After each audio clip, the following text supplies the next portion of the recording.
तो इस वक्त की बड़ी खबर, मनसुख मांडविया गुजरात से पहली बार लोकसभा का चुनाव लड़ा है। अब तक राज्यसभा से चुनकर पहुंचते रहे हैं बड़े नेता, दिग्गज नेता भारतीय जनता पार्टी के। जी मधुरेंद्र, देखिए बिल्कुल ये जानकारी निकलकर सामने आ रही है और मैं देख रहा हूं कि अभी मनसुख मांडविया के लेबर मंत्री बनने का यानी श्रम मंत्री बनने का जो ऐलान किया गया, उसके बाद अगला नंबर किसका आता है, लगातार ये जानकारी हमारे पास आ रही है और हम अपने दर्शकों को अपडेट कर रहे हैं। एक के बाद एक मंत्रालय का ऐलान अभी हमारे ठीक पीछे कैबिनेट की बैठक पीएमओ में खत्म हुई है और उसके बाद जो मंत्री निकल कर गए हैं उनको प्रधानमंत्री ने खुद ब्रीफ किया है कि वो किस किस मंत्रालय का जिम्मा संभाल रहे हैं और उसके बाद ये जानकारी निकल कर लगातार आ रही है कि किसको कौन सा मंत्रालय मिल रहा है। ये इस वक्त की सबसे बड़ी अपडेट है और हम देख रहे हैं कि ज्यादातर जो बड़े मंत्री हैं वो अपने पद पर बने हुए हैं, वो कंटिन्यूटी में है, लेकिन कुछ बदलाव भी सामने आ रहे हैं। जैसे आयुष मिनिस्टर के तौर पर देखा जाए तो उसमें अपनी व्यवस्थाओं का नाम आ रहा है। मनसुख मांडविया जो कि हेल्थ मिनिस्टर थे वो श्रम मंत्री बन रहे हैं।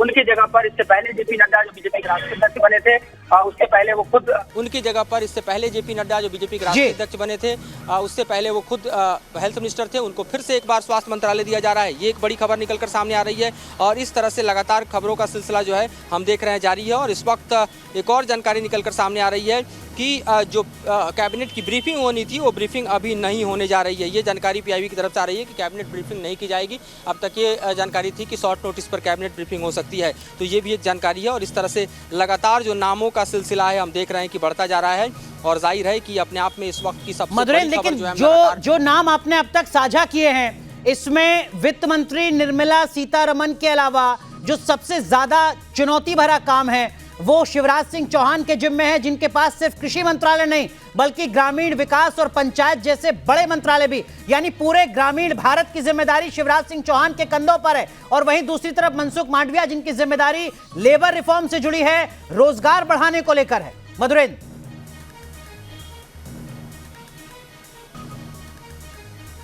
देखिए बिल्कुल शिवराज सिंह चौहान को दो बड़ी जिम्मेदारी है, एक तो कृषि मंत्रालय की जिम्मेदारी और दूसरा पंचायत और ग्रामीण विकास मंत्रालय की जिम्मेदारी है। अपने आप में देखिए तो देश के सबसे बड़े भूभाग को और सबसे बड़े मास को कनेक्ट करने वाला है, क्योंकि किसानों के मुद्दे और किसानों की स्थिति को लेकर हम देख रहे हैं कि कितने बड़े बड़े आंदोलन देश में हुए हैं। जाहिर तौर पर सरकार को अपने कदम भी पीछे कृषि रिफॉर्म को लेकर खींचने पड़े थे और ऐसे में आज प्रधानमंत्री ने जब ऑफिस जाने के बाद पहला कहें तो फाइल साइन किया, वो किसानों के निधि से ही जुड़ा हुआ था, जिससे 3.5 करोड़ किसान लाभान्वित होंगे। तो आप समझ सकते हैं कि कितना बड़ा एजेंडा है।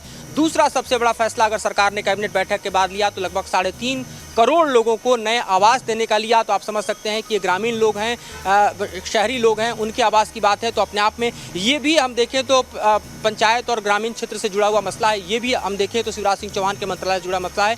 यानी कैबिनेट ने और प्रधानमंत्री ने दो बड़े फैसले पहले दिन अगर देखें मोदी 3.0 में, तो ये दरअसल सीधे सीधे किसानों को टच करने वाला है, ग्रामीण लोगों को टच करने वाला है। सहयोगी दलों में दो नाम कैबिनेट के सामने आ चुके हैं अब तक जो आपने बताए, चिराग पासवान और राम मोहन नायडू। इनके अलावा जो बाकी सहयोगी हैं, खासकर जेडीयू, उनको क्या मंत्रालय मिलेगा, कोई अपडेट? जी हाँ, देखिए उसका इंतजार अभी जारी है। उनके मंत्रालय की जानकारी जो है वो भी निकलकर थोड़ी देर में आ जाएगी। अभी हम उनके लिस्ट का भी इंतजार कर रहे हैं, क्योंकि एक एक कर मंत्री जो है वो अपने अपडेट्स डाल रहे हैं और उसके मुताबिक हम आपको अपडेट कर पा रहे हैं। अभी तक जो मधुरेंद्र, इस वक्त की बहुत बड़ी खबर आप साझा कर रहे हैं दर्शकों के साथ। आप लगातार अपडेट जुटाते रहिए, बड़ी कवरेज हमारी लगातार जारी रहेगी। जैसे जैसे मंत्रियों के नाम सामने आएंगे, उनके पद के साथ, मंत्रालय के साथ, हम लगातार अपने दर्शकों तक पहुंचाते रहेंगे।